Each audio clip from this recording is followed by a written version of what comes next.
Hi, Joe.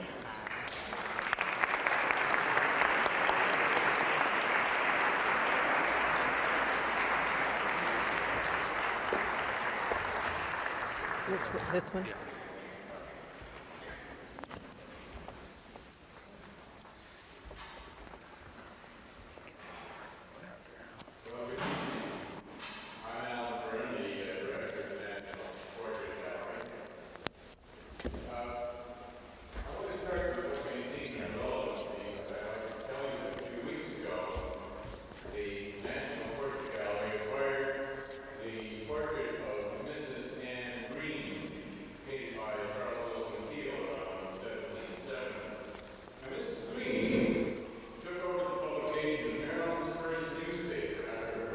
Death, and served with distinction as the official printer of Maryland.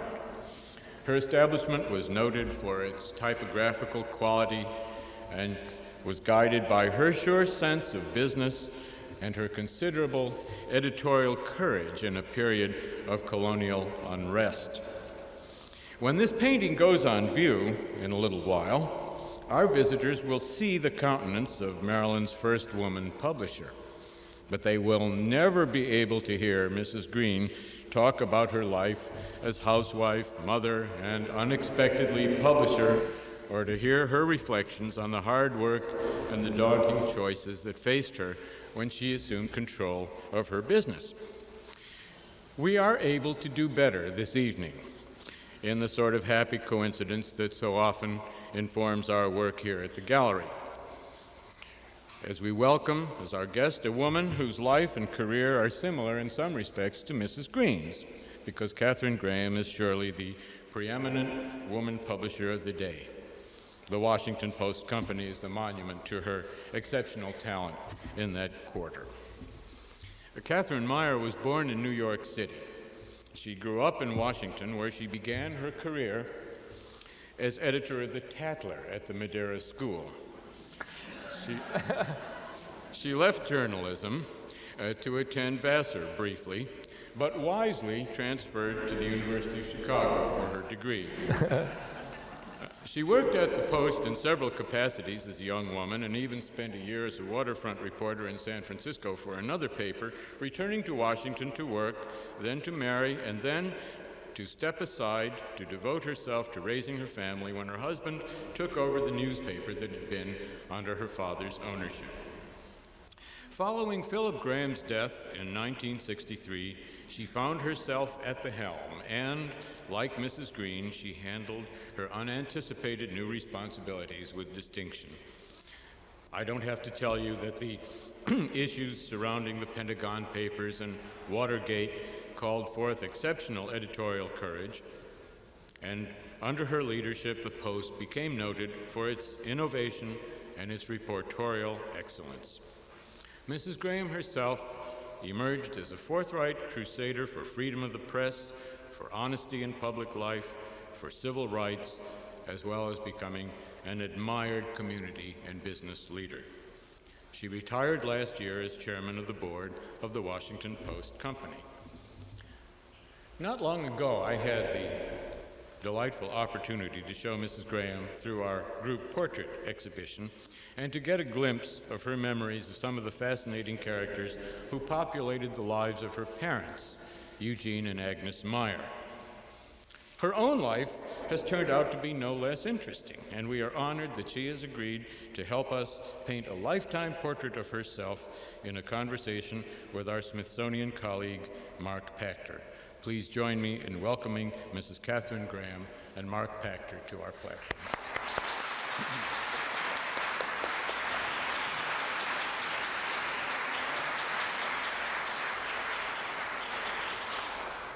Mrs. Graham, you have said in the past that you've led essentially two separate lives. And of course, the changing point would have been the time you took over at the Post. I'd like to see if we can't talk about both lives, and I'd like to begin with your childhood. And the way I'd like to do that is to quote one of many comments that I've read about the nature of your parents, and you can tell me whether it's accurate.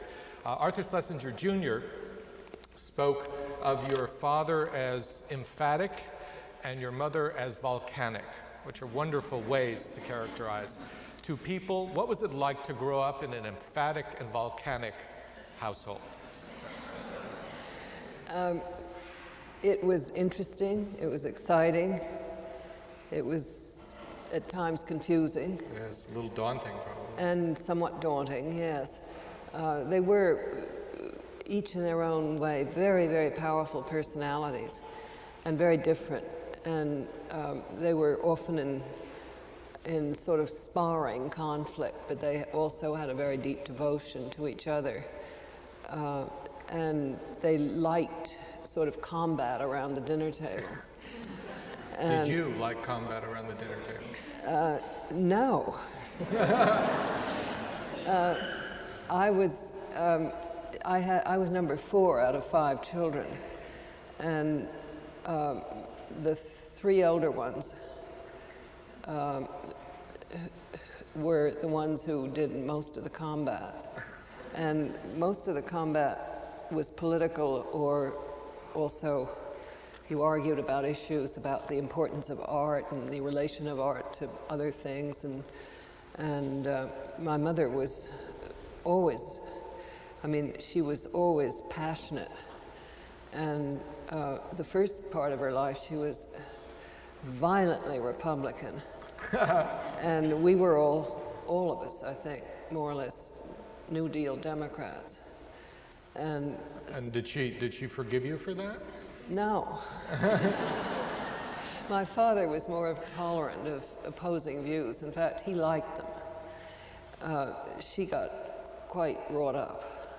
Would she demand a certain kind of opinion on something, or did she like to hear an opposite opinion from the one she had just expressed? She liked to engage you, but she really felt very violently about these issues, and she thought that Franklin Roosevelt and Eleanor were cardinal sins.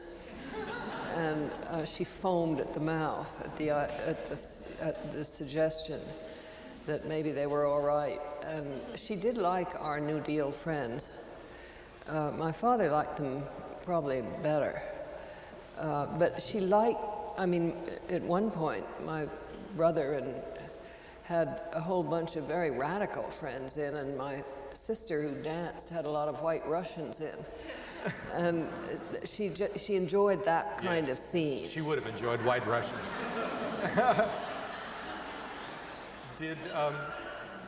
I've read a certain amount about your life. Of course, you're the expert on it, but I have noticed some sense that your father, and perhaps this was just in retrospect that people have guessed this, had a particular respect for and fondness for your intellectual toughness, which is not the same thing as saying that you like to argue, but that you were sort of strong in your either views or your sense of things. Did you feel that you had communicated that very early? Because it's often quoted that he had some sense of that. Maybe it was just in retrospect people imagine that. I don't think that's really true of my younger years.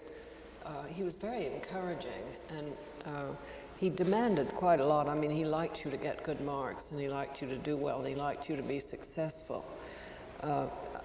I became president of the senior class at Madeira, which was, I think, my shining moment, until my sister, who was a cut-up and a lawbreaker, when he proudly said, Kay has become president of the senior class, she said, thank God it wasn't student government. So they were all So you were so it sort of deflated it. Deflated, yes. Which was her aim. Yes, I was Miss Prim, and she was really F. Scott Fitzgerald, and I thought she was marvelous, and I was very jealous of her. She was supposed to be here tonight, and I wish she were, but her husband's sick, so she couldn't be. My younger sister is here. Is yes. here. Well, so in other words, your views will be tested and challenged later. Yes. Very good. I know that in a sense, Well, I guess that in a sense also the children had a life of their own because your parents were so often away. I know, in fact, in your early years, you were at Mount Kisco while your parents were getting established in Washington and so forth. So they sort of showed up, did they, every now and then? Or? Yeah.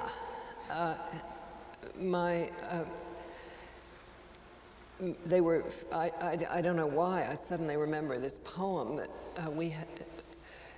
They were very engaged in the Republican campaign. If you remember, Coolidge and Dawes, they ran for president, and we had a saying that when Coolidge and Dawes, when Ma's away, they're the cause.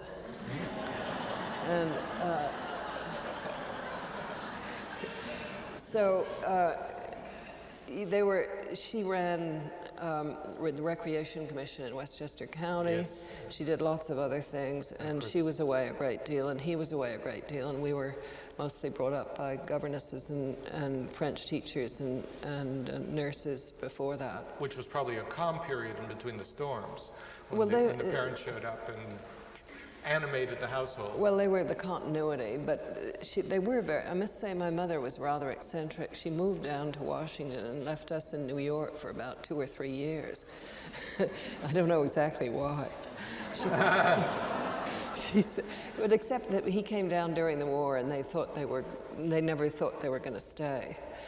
And so we grew up in New York for a while they were here. I remember once, again, in an account that I read, I think it was your sister Elizabeth, that your mother recorded saying, you love Daddy more than us. I don't think she meant it in a serious way. What she meant was that they were off together so much, that it was a relationship that was so important to her. Said in part she probably ran off to be with him as well when he had to be at work in Washington. But it no doubt created a household of, again, many moods.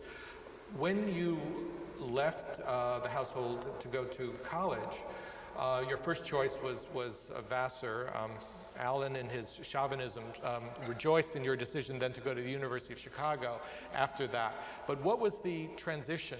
What made you decide that Vassar was not the place and Chicago was? Well, one thing was precedent. Everybody before me had left colleges and gone somewhere else, and I thought that's what people did. And so I'd finished 2 years at Vassar, and I went abroad that summer with my roommate and her family, and there we talked to Harold Lasky, and my brother had been sent off before me because he was so impossible in Yale, and he was practically flunking out, and he was on the diving team. And so they sent him off in desperation to study under Harold Lasky, who was a friend. You see, it was rather typical that Harold Lasky was a sort of left-wing socialist, was a friend of my father's. And so, unfortunately, of course, it had the since Bill had never read a book before he arrived, he turned extremely left-wing, to my parents' somewhat horror. And so when I suggested going off to study under Harold Lasky, I was really sure that my father would let me go, because he really did support most of what I wanted to do. And so he said, no, you can't, because Bill had been ruined. Yes. And also, he said you had to have a basis of stability before you subjected yourself to all these passionate currents in Europe. And there was some truth to that. So he said, you can go anywhere else in America that you want to go. And I hadn't really ever given it a thought to go somewhere else in America. But when he said that, we were on a train, and he said, do you want to go somewhere else? And I said, sure. And he said, where? And I said, the University of Chicago, because I'd seen a picture of Robert Maynard Hutchins in Red Book. And you know, Red Book used to have full-page pictures of people in the middle of the magazine. Right, and he was much in the magazine. And he was this divine-looking man. And it said that Chicago was a very exciting place, and people were talking about issues, and that was so I said, fine, Chicago. And this was all right, clearly, because there was no danger of corruption that they saw. Well, I really thought in some logical way, actually. I thought, well, it's in the Midwest, it's co-educational, and it's in a metropolitan area, all of which Vassar wasn't. Yes, I think we can agree on that. So, again, my sense of things is that Chicago was a great success for you, that you enjoyed the intellectual life. It was what you had expected. I really did, yes, I liked it. And Hutchins was not disappointing. No, I went into the class, they taught a class called the History of the Great Ideas of the Western World. Yes. And you started in Plato and went through Aristotle and St. Thomas Aquinas and Freud and Marx, and they challenged you in class and they wrestled with you intellectually, and they said, they challenged you on what these people thought and what you thought. Excuse me, but it's sounding like the dinner table. Was a bit. And by now you want well, to by now, well, you had to be sort of smart alecky back to them. They liked it. Yes. And it did teach you to fight for ideas. It did. Did you see the effects when you went back to your parents' house? Were you more willing to take on their Well, idea? by that time, times had changed, I think. As I recall, again, you after you completed, you had perhaps already conceived the idea of doing some kind of reporting, although maybe that was connected with a desire to do something with the issues of the day. For some reason or other, I really was always interested in newspapers, and I always thought I was, but I mean, that's true about the Tatler. I did edit the Tatler. Yes. And I thought when I graduated, which I believe, I graduated in 1938. Now, my father had the Post then, but I decided to go to work for a newspaper as a reporter. Was it in spite of, because of, or irrelevant to the fact that your father had just a few years before, relatively few years before, purchased the Post? Both. I mean, I really had always been interested in the idea of newspaper work. I had. But naturally, and we were very close. I mean, we were writing each other back and forth, and I was telling him what I thought about the Post. Yes. And occasionally, most of it, for instance, I said there's this comic that everybody's looking at in Chicago. Everybody's talking about it, Terry and the Pirates. And nobody picked it up, and he picked it up. And it was the big comic of the day. So I was kind of involved with him. Uh-huh. And I'd worked summers on the Post. One of the things people, again, really think retrospectively, which is why I want you always to correct me about what people thought then and you thought as opposed to now. But there was some sense that I think there was a letter you wrote in your senior year where you were thinking about your future and testing the idea. It looked to me, as it was written up, testing the idea of whether you did want to, in fact, fully join your father at the Post as opposed to just journalism in general. That's true. I wrote my sister who'd come by to see me, the one who wasn't here. And we had had a discussion about what she was going to do and what I was going to do. And so I wrote her about a 10-page letter after she left. It's a precious document. I said that I adored my father, but that I really differed with him about some things, and that I was worried about the idea of just going on to the Post, and that I thought I would not. I wasn't sure. I said that I loved editorial things. I wanted to be a reporter. But if there was one thing I hated, it was advertising and circulation. And so a complete newspaper career, in his terms, would have represented all of that. Yes. And you were not interested. I wasn't up for that. You were not interested. No. It's all I'm up for now. Right. But you know what, and this is probably irreverent of me to say, but somehow I thought of the situation when Nixon said, "I am not a crook." I mean, when you say, "I don't want to do that," it means part of you must have been thinking, at least considering it. I mean, I understand you. I was. It's quite strange because when he wrote me, he too was obviously considering it, because one letter he wrote me said that I ought not to join things because I'd have joined the American Student Union. And he said that if you wanted to be a journalist, you shouldn't join things, and that's right. And but I wrote him back and said that it was an experience I wanted, and I thought I would join them. And then we were so together that I said, unless it would really bother you or hurt you, and then I won't. But I really want to do this. And he wrote back and said, no, fine, it's okay. Now But he said parents have to tell their children what they think is right, and that's what I think is right, and I wanted you to know. Well, when you went to San Francisco, it seems to me to have been a natural next step. I think you were involved in labor reporting there? Yes. And that seemed to fit your New Deal perspective on what needed to be done? Yes. I was really it was a really extraordinary time, if you remember. It was the organization of this industrial unions, the CIO was being formed, and we all thought everything Roosevelt stood for was what we wanted. It was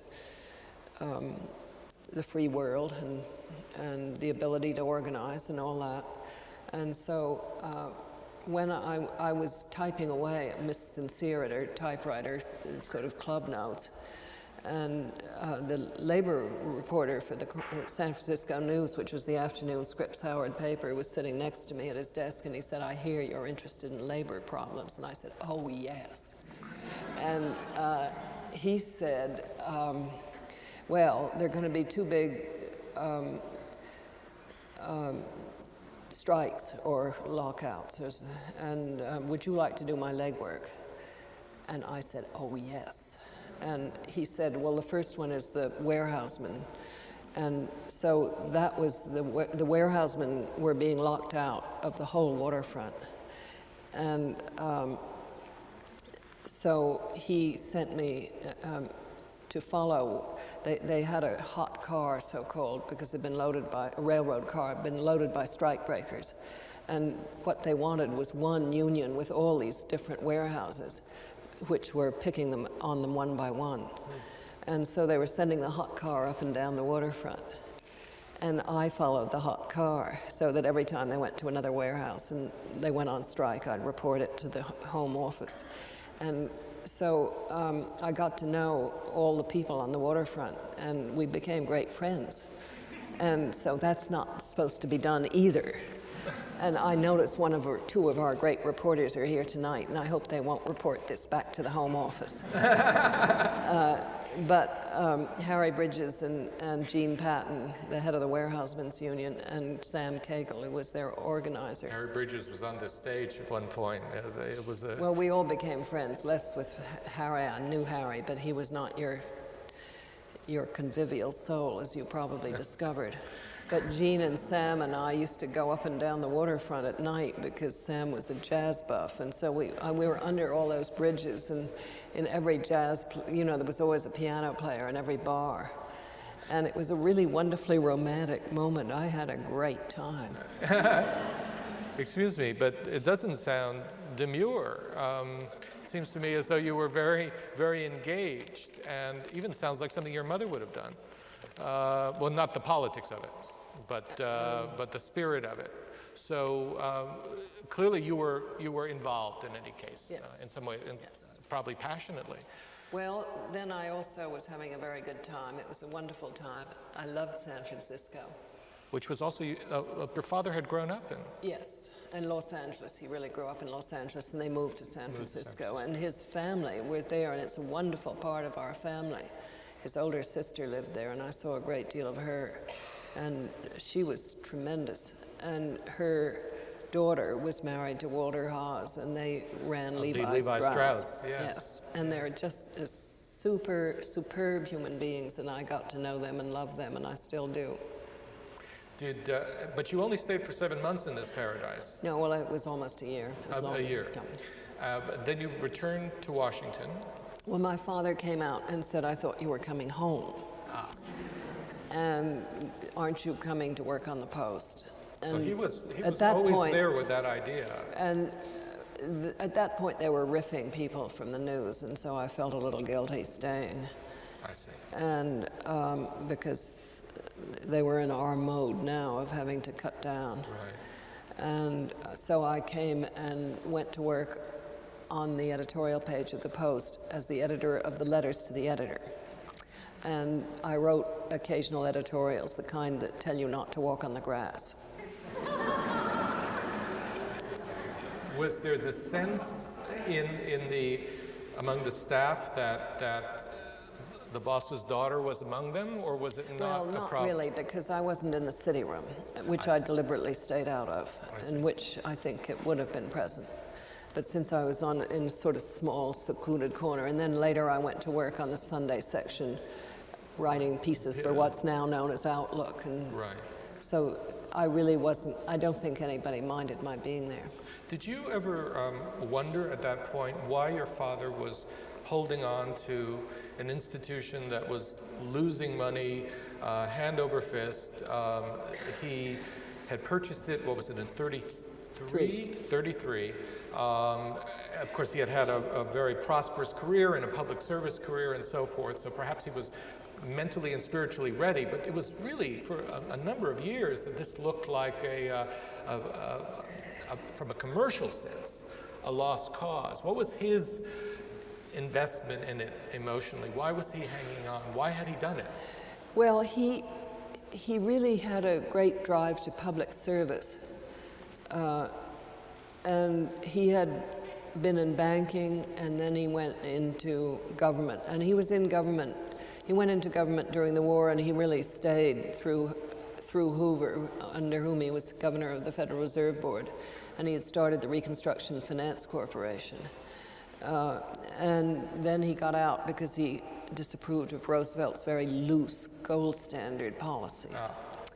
Your mother was probably an influence in that opinion. No. She didn't influence his economic views, I promise you. No, that was his view. And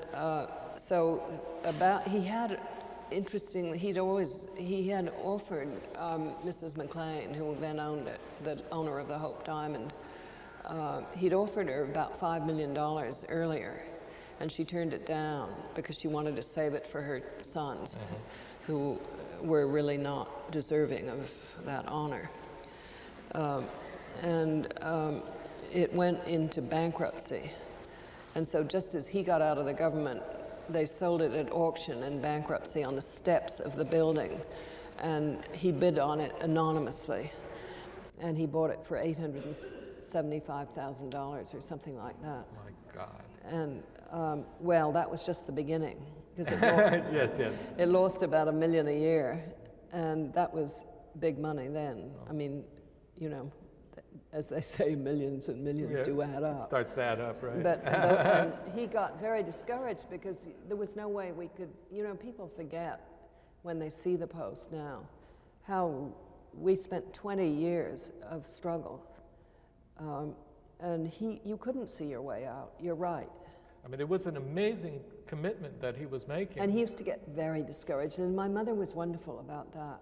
She used to say, you've got to keep going, and you're right, and it's wonderful.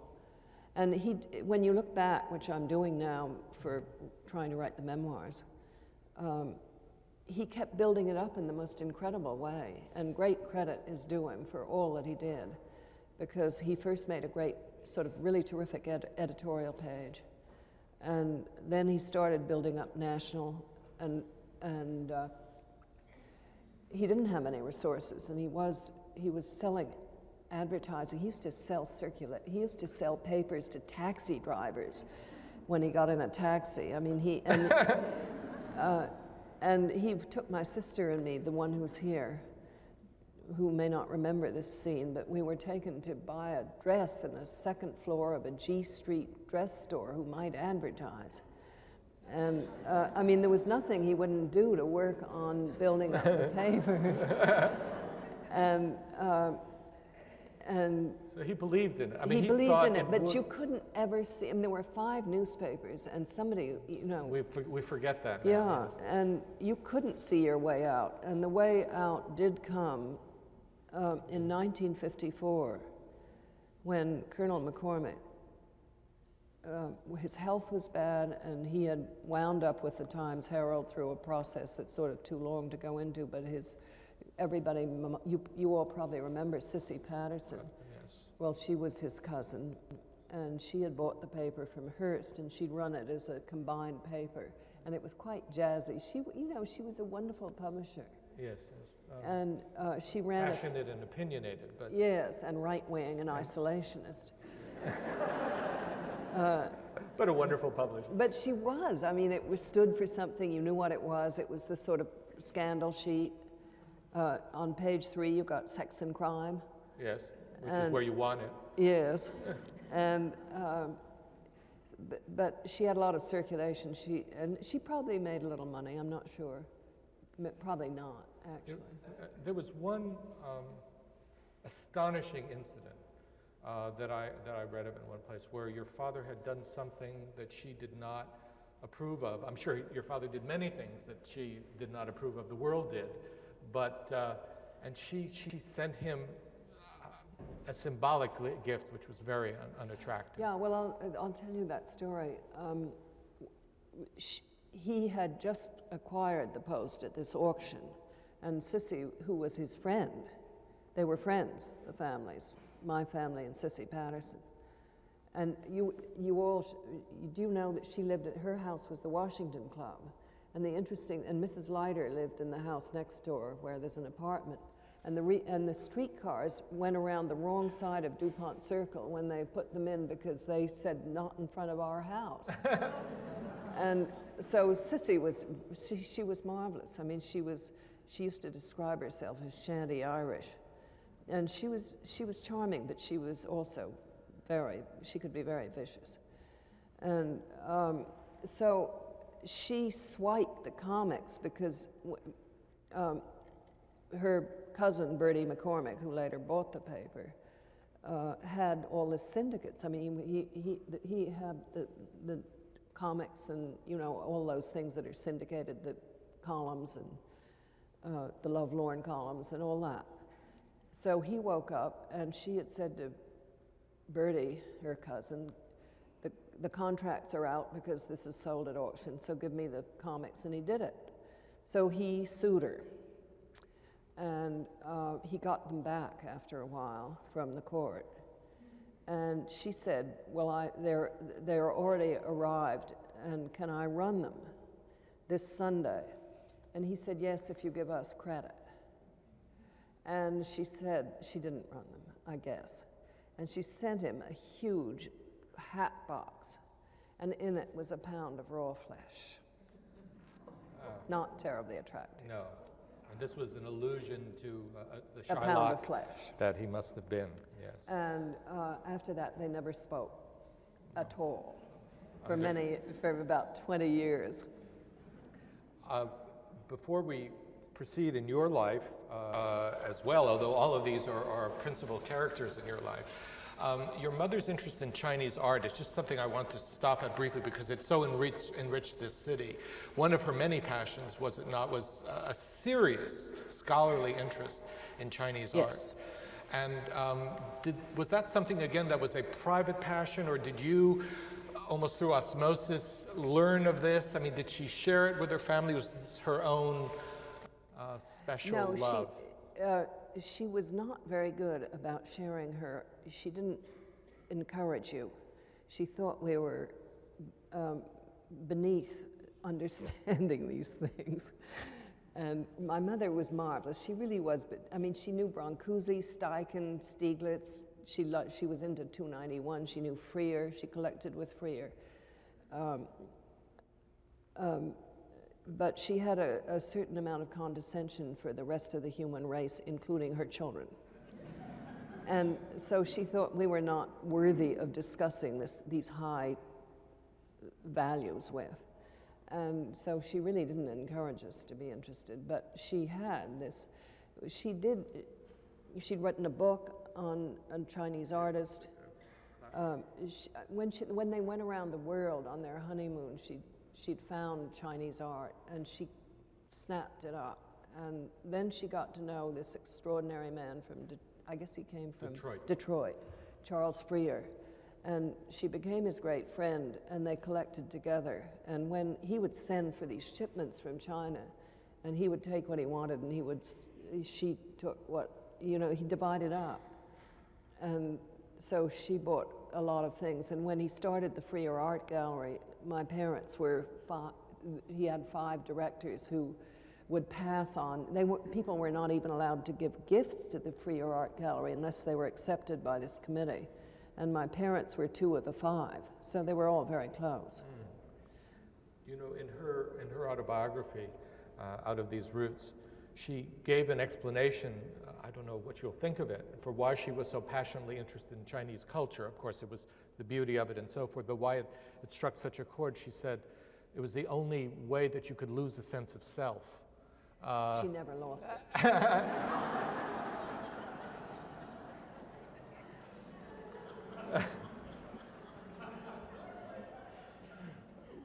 Maybe you could, but she didn't.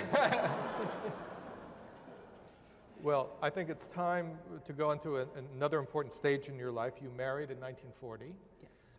This is beginning to sound like this is your life. I don't mean it that way. But you married a remarkable man, Phil Graham. And that you married, of course, is part of every human life. But the spirit in which you married, the expectations you had as a woman as far as your own career went or your husband's career is something that is often talked about in various books. Occasionally you've been asked about. And my understanding is that you felt very strongly that having married this remarkable individual, that your position was as a support to his career and as a mother. Is that true? I mean, did you... Yes. You thought that consciously, or it just evolved as a pattern in your life? I think I thought it. I think subliminally it was in all our lives then, that what you did was marry a man and please him, and keep the houses, bring up the children, and do good works. And it's funny because my mother did all these other things. Yes, it's the odd model that I'm wondering about. But nevertheless, she too always said that her role in life was to support my father, and she did that first. And but you see, the thing about my mother was that she thought that you had these obligations, which was to bring up, get married, do the houses, and have children, and that was it. And that's all she wanted or expected for you? Yes, I think so. No, that's not fair. I take it back. We were told all our lives that you owed the world something and that you had to work. And it didn't matter what you did, but you had to work. So that's a mixed message? Yes. Yes. So I always thought I would work, but I never thought I would be a manager or I would run anything. Right. Or that I was competent even. Right. Well, we will develop that theme in a second. You married and had 4 children. Yes. And your husband established a remarkable bond with your father. Yes. Was that from the first? I mean, did that? No. He was, as we all were, a liberal New Dealer. And the first thing they had was an enormous fight. In fact, my father began to smell out a romance, and he said, was I interested? And I said, yeah, I thought I was. And he said, well, in that case, could I meet him? And I said, sure. And I had him over to dinner and warned him that he was being looked over. And he showed Phil, who was a Supreme Court law clerk that year for Stanley Reed, but he was a Frankfurter protege and became Frankfurter's law clerk the next year. And there was a picture of, there was a cartoon in the paper of Hugo Black in Klan robes, because when he had been confirmed, they discovered that he had been on the Klan momentarily. And so my father was horrified at this and showed Phil this picture and said, didn't he think it was wonderful? And Phil said, well, he thought it was a very good drawing, but he thought that Hugo Black was one of the most distinguished justices on the Supreme Court. And he He was right. And at that point, the whole room went up in smoke. And I thought, my God, is this what's going to happen for the rest of my life? And the next day I said to my father, well, that didn't go very well, did it? And he said, what do you mean? And I said, well, you know, there was this argument. And he said, I thought it was terrific. Yeah, so it was that contentiousness that he loved. Yeah. But Phil was very wary of my father when we were married. No, he thought that he was a great, rich Republican ogre, out of whose hands he wished to stay. Is that so? Yes. And his plan was to go back to Florida and to go into law and politics. But he did fall into his clutches. What happened? Well, what happened was that they got fonder and fonder of each other and got enormous affection and respect developed between them. And when Phil went into the Army and was about to leave, my father said that he was discouraged about the paper, that my brother was a psychiatrist and he had to know whether there was a future for the paper. And was Phil interested or wasn't he? And so we had long talks, and he said, what did I think? And I said it was his life and he had to decide, and I'd do anything he wanted to do. And finally he decided that although he had really wanted a political career, that this was another way of serving the public, and that he would like that. And he said okay before he left for the Far East, where he went for about a year and a half. And so the minute he got back, after we went on terminal leave, he went on the Post. And so that was the beginning of our life then.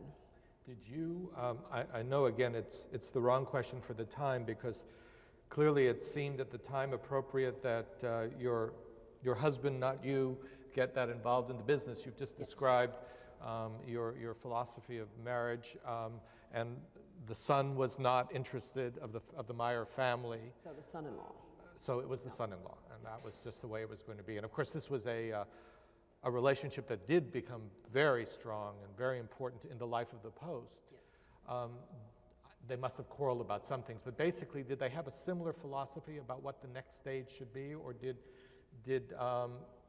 Phil Graham surprise your father with the direction he took the paper? Occasionally, but I think that for the most part, they were very much alike. I think my father had gotten a little bit more liberal by then, and my husband had gotten a little more conservative. But it didn't matter really about what they thought about politics. But I thought about how the Post should be run and how it should grow. They agreed. My father was worried when Phil wanted to buy a television station in Jacksonville with which to pay the Post's losses. And he thought he was paying too much for it, and he wasn't sure that television was here to stay. And he did sort of question that. And then they had this wonderful mutual friend called Donald Swatland, who was head of Cravath, Swain and Moore.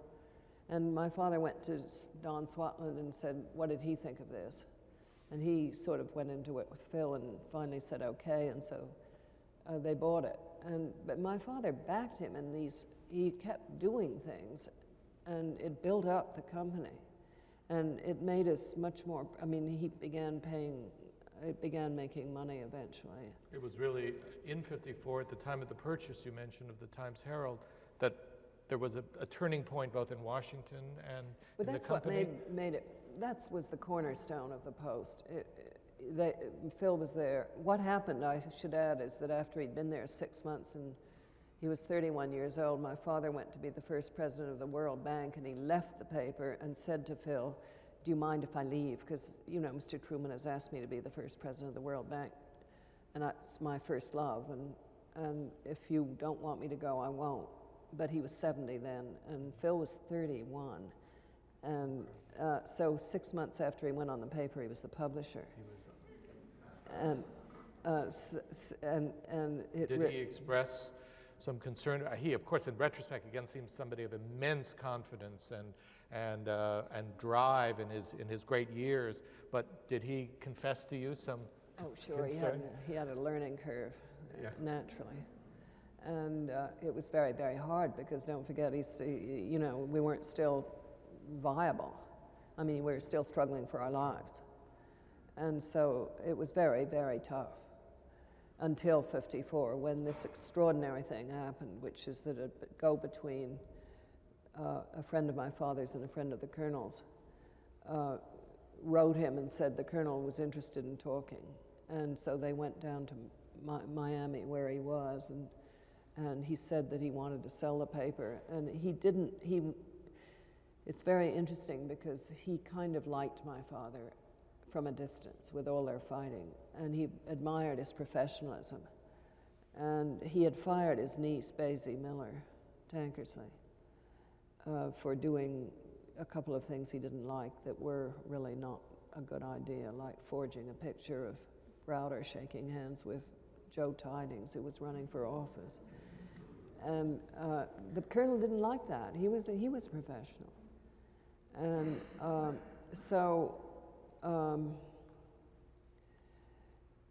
he sold the Times-Herald to us, and he said, I don't want to discuss it, here it is, I want what I have in it. And my father and Phil said, done. That was the whole thing. And then he went off on a trip, and he sent Chess Campbell, who was the business head of the Tribune, to do the negotiating, and they did it in 24 hours. And put the papers together and published. They started Sunday, published together Wednesday. And that's why we're here. Yes. When one reads the history of the Post, one sees certain epic moments. It is very dramatic, the turning points that built it. Very. And they were commercial, and they were, of course, journalistic, as we will get to. You once described your husband as a very glamorous personality. Did you? Have I gotten that wrong? Yeah, no. No, it was, I think it is true. And was that difficult to be pulled into that kind of a world? Again, I understand you both had an interest in this world, but did that force you into more participation in the Washington world and the swirl, or were you intrigued by it? No, I loved it. You loved it? Yes. Oh, so that was no problem? No. That was no problem. I was intimidated by him a little bit, but no, I mean, he was terribly funny and terribly witty and terribly brilliant and terribly charming. And he was greatly admired. He was really brilliant and charismatic. And in a way, I thought that, that nobody could equal that. So you... And nobody could, almost. I have to say, I still think that.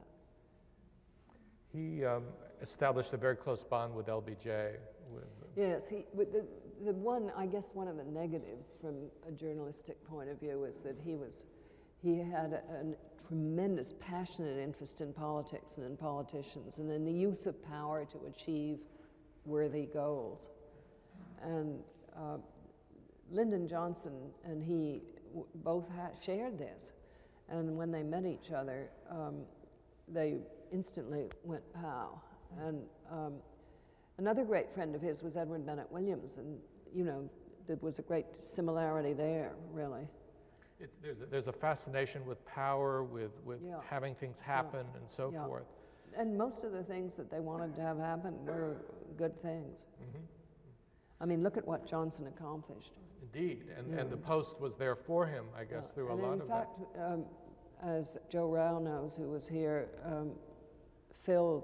he got Phil to go up there and help him pass the 57 Civil Rights Bill, and Phil was working at his side. Mm-hmm. And so they shared a lot of the same goals. Your husband's investment in these issues, again, we come back to that. There's a lot of passion in both your lives in terms of things that need to be done. Was very strong around civil rights, I know. And in fact, often when people begin to talk about the time when he became uncertain emotionally, they speak of the time after Little Rock and the kind of disappointment. I know it's too pat in an absolute sense, but there was some sort of dismay about that, and some sense that things could not be the way he wanted them to be. Is that accurate? Yes, I think it was less. I used to think that his first Great Depression set in after he got very involved in the Little Rock School desegregation, and Forbes is fighting integration. And he very much wanted to try to promote that integration of the schools without having to use troops. But I think that I've talked about that with Joe and with others, and I think there was no way that was not going to happen without the use of troops. No. Right. And he thought that Eisenhower was up at Newport playing golf, and there was this great sort of vacuum in Washington, so Phil moved into the vacuum and began calling everybody, but it was a little bit of manic stuff as well as good stuff, which I guess often happens. So when the troops went in, it did leave him very devastated. Yeah. The next few years, of course, and really some 6 were very hard years for you and for him. I suppose in the cycle of his emotional life, there were some very good times too. I know he still was very involved in the Post, so Yes. he really didn't lose the reins. Not until the end. Not till the end. No. Not till the end. And in 1960, he was very involved in the convention and putting the Johnson-Kennedy ticket together. So there were a lot of good years, yes. I mean, some good moments and some. I understand. The early 60s has to be one of the bleakest in your life. You yourself became ill with tuberculosis, I think, in 61. Yes. Well, No. he was not well too. It must have been extraordinary. I guess it was. For you. Yeah, it was pretty tough. When your husband died, clearly this is the turning point of your life. As you've spoken of 2 separate lives, this is the moment when the life divides, in a sense, into Yes. 2 phases. I'm sure you've been asked this many times, but I still want to ask how you made the decision, or whether you thought there was a decision to be made about whether to jump in his place. Might you have done something else? Were you tempted not to go to the Post and take up? Now, I hadn't ever thought about it in those terms, but it never occurred to me not to. I mean, there were about 3 choices you could make. 1, you could sell it. 2, you could get somebody else to go and manage it. And 3, you could at least go and try to learn what was going on and what you could do about it. And so I really, and Fritz Beebe, who was his co-executive, who he had gotten to come in only the year before from our law firm. Yeah, and in 62. And he had been our family corporate lawyer. And they had done a lot of acquisitions together, and they'd worked together, and so Phil had asked him to come, and when he bought Newsweek in 61, he asked Fritz to come and be the head of Newsweek and be his partner. And so when Phil died, there was Fritz. And Fritz said, please, you've got to come to work. And Al Friendly did, and Russ Wiggins. And so I didn't think of it. You see, I mean, people think of it as this great drama of I will go and run the Post. Well, you would have been a fool to say that, because although it was small and it was private, so you could at least think maybe you could do something. But all I thought was that I was going to go, and I mean, I had the controlling shares after he died. Of course, I had them, and the family had them. And so I thought, well, the only intelligent thing is to try to learn what things are about, so that if I have to make some ultimate decision, I will at least know what's going on. I'm about to ask an either-or question, and I know it's both. Did you do it for the family, or did you do it for Katharine Graham? Not that that's 2 separate things, but you understand the question. How much of you wanted to do this? Oh, I did. But I also saw it as sort of keeping things going until the boys grew up. Don, at that point, was a freshman at Harvard. And I knew that he was passionately interested in journalism. So So that was I sort of viewed it as trying to make do till he grew up.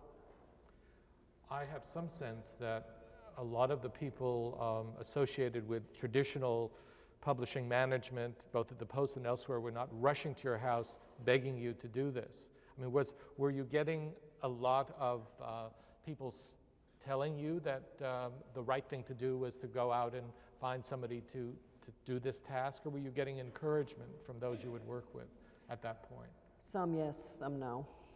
Yeah, fair enough. Well, you went clearly with your own instincts, and Yeah. you did do that. Now, if we go back to the letter written as a senior, the classic division was between reporting and its goals and editorial issues and business. My guess is that you didn't worry too much about being on top of the editorial issues that Yes, I did. you did, even that. Okay, well, let's start with that, because I thought all the terror was with the business side. Well, I just knew very little about either one. Okay. I mean, I'd been a reporter of a very low kind, and that doesn't really tell you how you run a big news organization. So I had to learn that as well as... How do you run a big news organization? What did you find yourself learning? Well, if you've got a couple of hours. No, I understand that you Well, I can be brief. I mean, you have to get the best people in, and you have to give them autonomy, and you have to work with them, and you have to back them. Part of the legend about your decision to go in and to do things was that you only said to the people you found, the good people, and you found some very good people, that your only statement to them was, "Don't surprise me," essentially. Is that a fair, characterization? It's a little simplistic, Yeah. because what I said was that I said it to Phil Gélin when we were discussing editorial page policy. And I was saying he had autonomy, but that if there were big decisions, I wanted to be in on them. Yes, and what a nice segue, as they say, into some of the big decisions. But I would start with what I saw as I read about your career. One of the first major decisions was the question of the managing editor. Yes. And that seems, in the telling, to have been a very difficult one to make, or not an easy one to contemplate. You were not satisfied with the management of the managing editor's style? Well, it grew on me gradually that the news product we were getting out was not very exciting, or that it was not all that it could be. And then when you got close up, you could see decisions being put off or being made strangely or not being made, or people who were not charged up. And so I could finally see something was wrong. And I ascertained that with some people. And then I thought somebody had to be brought into the picture. And by coincidence, I had a lunch with Ben Bradlee, and he... By coincidence? Well, no, it was a coincidence, really, because he hadn't moved up the ladder and gone to New York at Newsweek, and I said, what would he like? And, well, that was the answer. And he got pretty excited at the idea of coming onto the Post, not as managing editor, but as assistant managing editor. And so that happened that way. One of the, I read at some point your son said that hiring Ben Bradlee at that point was the wrong thing to do. Not actually, but according to all the canons, he hadn't established as much of a track record in that position as he might have. Did it seem an adventurous decision at that point? It seemed slightly risk-taking, but he had run the Washington Bureau of Newsweek, and he had attracted very good people there, and he had them excited, and the Bureau was very good, and I sort of checked him out with other people like Scotty Reston and Walter Lippmann, and Walter Lippmann was a great friend of his family's, and I did the best I could with, with Fritz and Right. people in New York. And everybody, I mean, it was within the company. You have to remember, Ben had been a reporter on the Post before he had gone to Paris and come back to Newsweek. So he knew the paper. So he knew the paper. So it wasn't totally wild. Although I suspect you wouldn't have minded if it had been. But in any case. Yeah, you can't take too big risks. You can take risks, but you want to guard, you don't want to bet the company too many times. I did once. You did once. Well, with Watergate. Okay. We'll get to that. But before Watergate, the Pentagon Papers, again, seems the point where you demonstrated a way of making decisions. That's the only way I can say it, because it was a decision under pressure, just so that the audience knows the essential facts were that the New York Times had published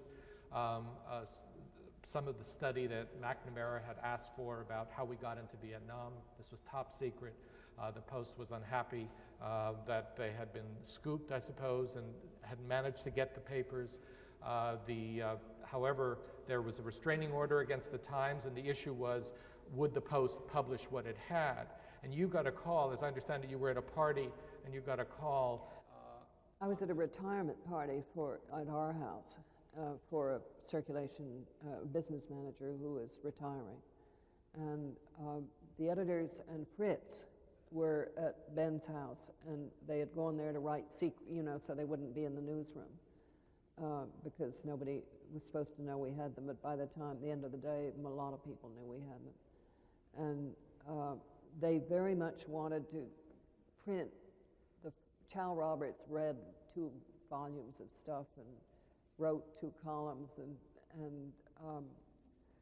in the most incredible speed, which he was very able to do.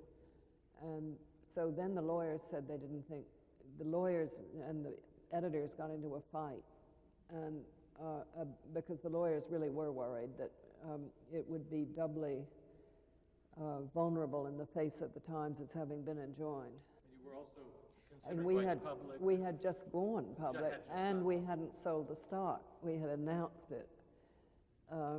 And so we were right in mid-passage of going public. And so a criminal indictment would not have been exactly what we needed. And but the editors were all lined up on the telephone saying, we have to print.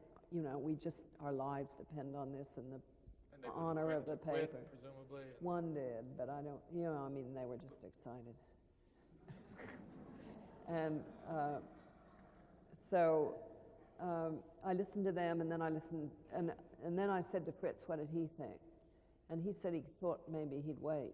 And that really was difficult, because we had always been very together on everything.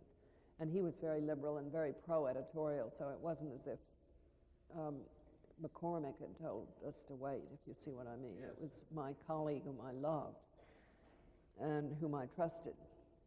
But he said it in such a way that I felt that I could still make the choice. He really did hold that door sort of open, I think. And I just felt that the editors were right, and that we had to go ahead. And so I said, okay, go. And again, we each make decisions our own way, but you were at peace with the decision, having made it. Sort of. It was scary. And they did enjoin us, and we did get stopped, and then I think the Boston Globe took it up. And then we in the Times went up to the Supreme Court in about a week and got a decision that allowed us to print. But it was not a wonderful decision. It was a split decision, and they said don't. But it did stop them from prior restraint, which was stopping presses before they ran. But it said you could prosecute us criminally afterwards. What decision would your father have made and your husband in that case? I know this is just speculation, but given their characteristic style as... I suspect they'd have made the same one. You do? Yeah. let me tell you why I'm surprised that you said that, and I'll show that I don't know. Weren't they more willing to form part of the establishment? I mean, they understood the role of newspapers and had taken some very tough decisions, but something about a secret government document. Your husband had been very involved in military terms, I think in intelligence. I just wonder whether they would have paused more and said, well, there are some things you don't do. You don't think that that would have been it? I don't know, maybe. Yeah, well. My husband, well, you see, times were different. I'll give you, you're right in a way. He made deals with the government. He made a deal with the government that enraged Ben. At the time of Washington was having integration problems, and he and the Secretary of the Interior had at each other because we were going to report a riot about a swimming pool, and Phil said he wouldn't report it if they'd opened the swimming pools. And they did. I mean, you know, I think I wouldn't have done that, and maybe he was right, but that's the kind of thing he did. This strikes me as a somewhat different perspective. He downplayed that story, and they opened the pools. Well, it seems now, and again, in historical terms, that the Pentagon Papers issue led later to the Watergate issue. What was really leading on was, of course, the country's experience with the war, disillusionment, the spirit of suspicion of government, and then the Watergate story broke. We all know it. We don't have to define it here. But again, I would love a sense of how risky it seemed to you at that point to pursue the issues associated with Watergate, the burglary, the notion that a president of the United States was potentially involved. There was a time when you were out there very alone with the Watergate story. Yes, but the difference between Watergate and Pentagon is very big. Watergate was like wading into a stream in which you get in deeper and deeper. When it started, it was a farce. I mean, it were these 5 clowns who were found in the Democratic headquarters with surgical gloves on. And, you know, it just seemed like a farce. And it was only gradually that the reporting led to the White House and then led to all the rest of it.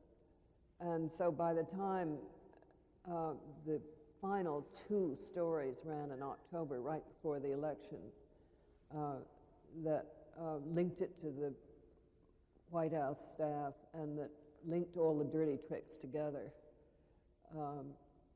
By then, that was when it got scary, obviously.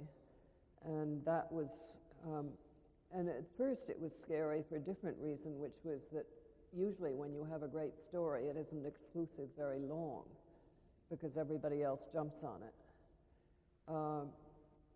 But with Watergate, I thought, if this is so great, where the hell is everybody else?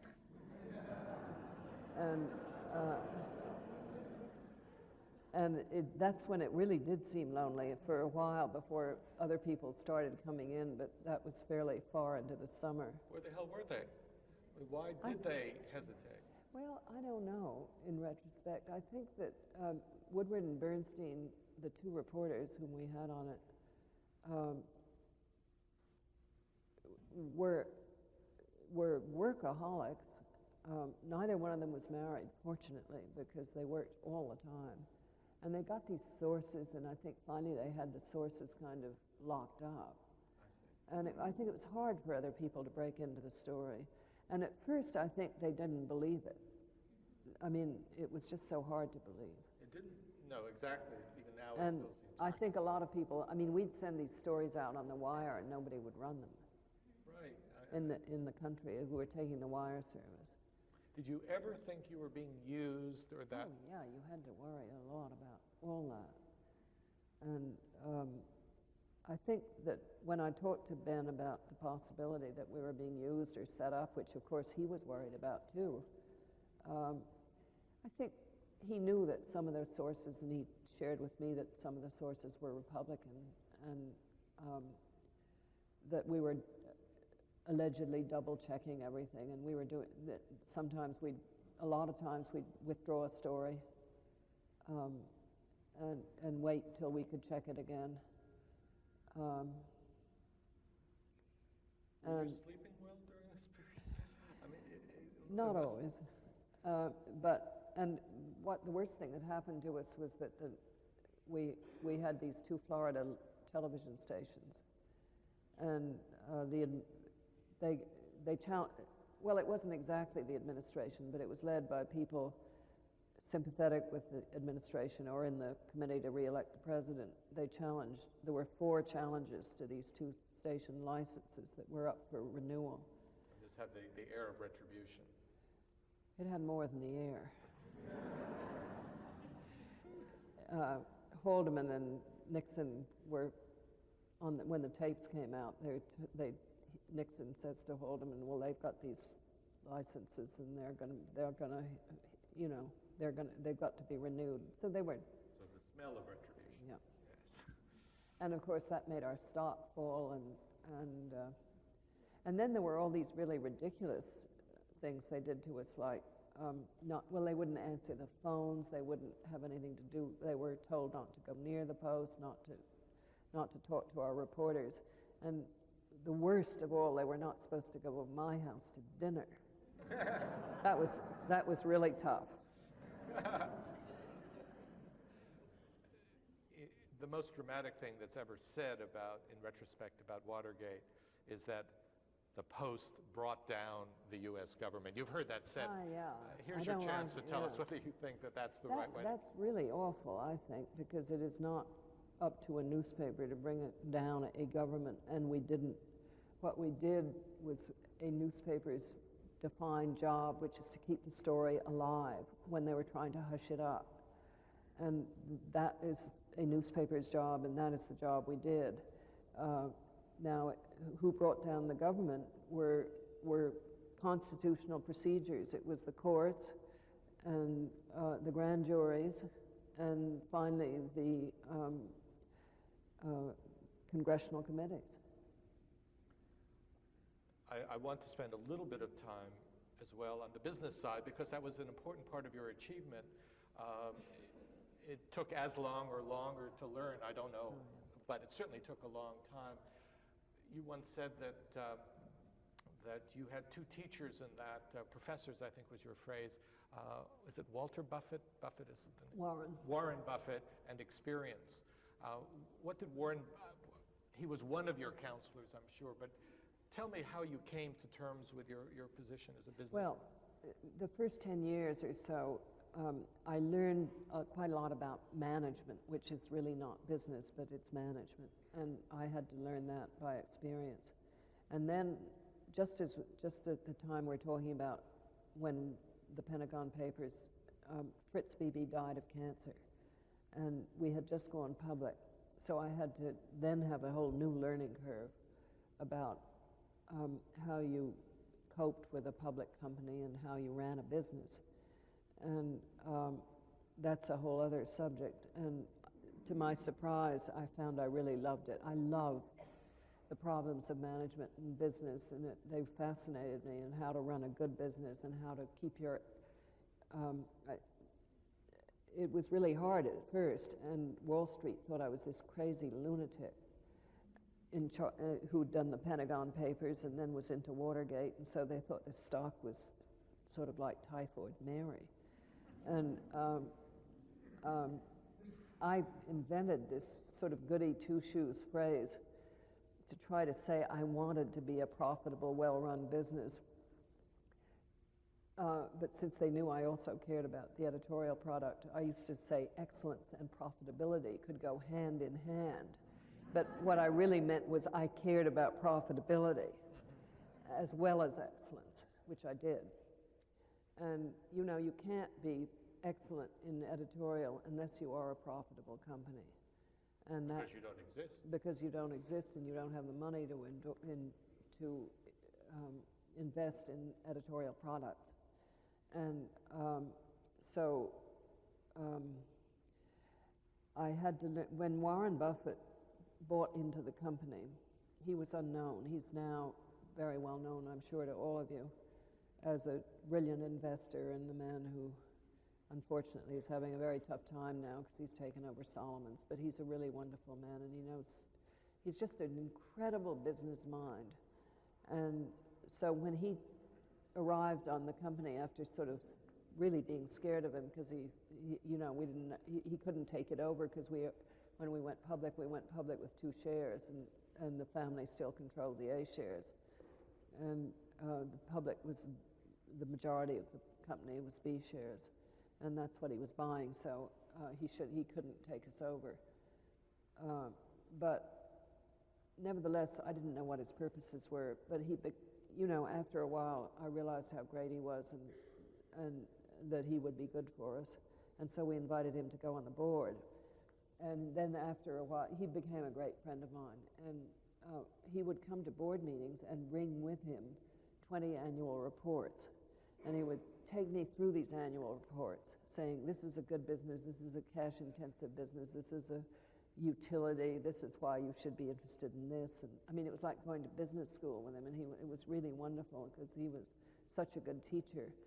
But finally, he sent me the back of a Disney annual report, and there was a kid on it in a stroller, and he was like that. And he said, this is you after the 20th annual report. And, But you were interested. I mean, oh yes, clearly. oh yes. Well, and he had the patience to do this. I mean, not many people would have. They would have just taken one look at this idiot and gone the other way, but it really saved my life. Wall Street is not a sentimental place, and it began to value your stock in the end very highly. So clearly the reputation of a well-managed company became pervasive. Is there one moment, again, I'm looking perhaps overly for the dramatic moment, when you felt you had, as you had once wondered whether you would, the Pulitzer Prize in management, in effect, where you felt, yes, this company is working well, I have the respect of my peers in the industry. Was this something that you were looking for, or was it just something that was demonstrated in the price of shares? I think it, I've had a lot of luck, and I've worked hard, and I've done some things right, but we had very valuable properties, and finally we got them on top of them and got them well run. And we've had our ups and downs, but I have to say that we went public at 6, and even in the economy now, we're at 220 something. And we've been to 300, but we're more humble now. And we split the stock twice, so it has done very well. It's not bad. It's a good report card. But I will tell you one more story. I'm sure we have to stop, don't we? I will tell you. We had a very hard time.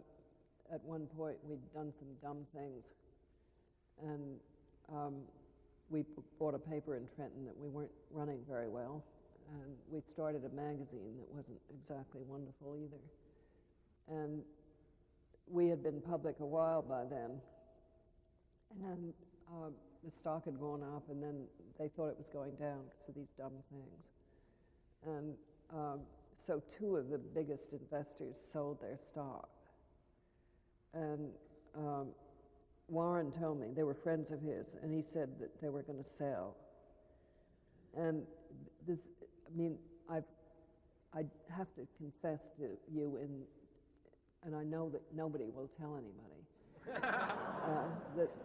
that you are, that this isn't, but anyway, I thought it was the end, that I'd messed it up, and I burst into tears. You're not supposed to do that, but I did.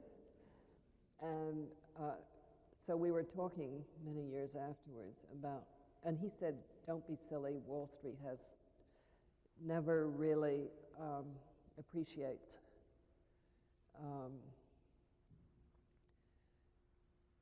valuable stocks until they get up, and then it's too late. But that's Wall Street, and you don't let it upset you.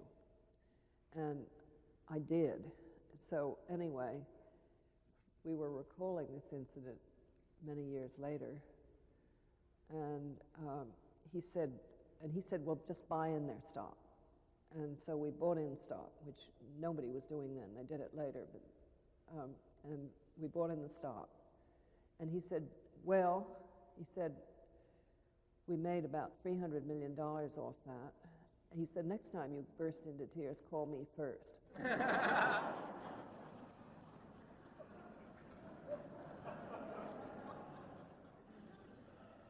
The last question, and I would love to talk forever, but the last question I would like to ask you is this. I'm running dry, and they are too. Well, I doubt if they are. You are always saddled with the title of the most powerful woman in communications, and the most powerful woman in America. Probably you've heard it even grander than that at some point. And I understand that you don't like that kind of phrase or characterization. God, no. I'm sorry? I said, God, no. God, Sorry. Why does it bother you? First of all, because you sound like a weightlifter. And is it also...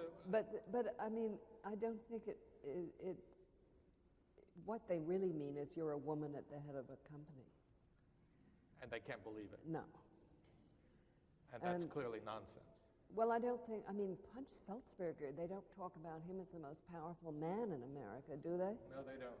They don't. I mean, it's somewhat sexist. And I think also...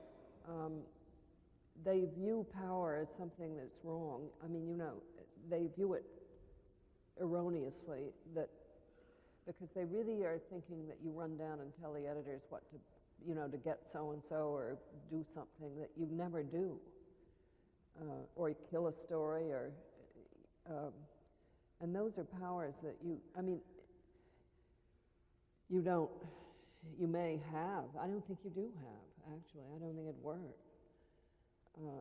And so it's just I think you have a responsibility, and you try to do your best, but I don't see that as this great powerful witch on a broomstick. Well, that is the odd last word. Thank you so much.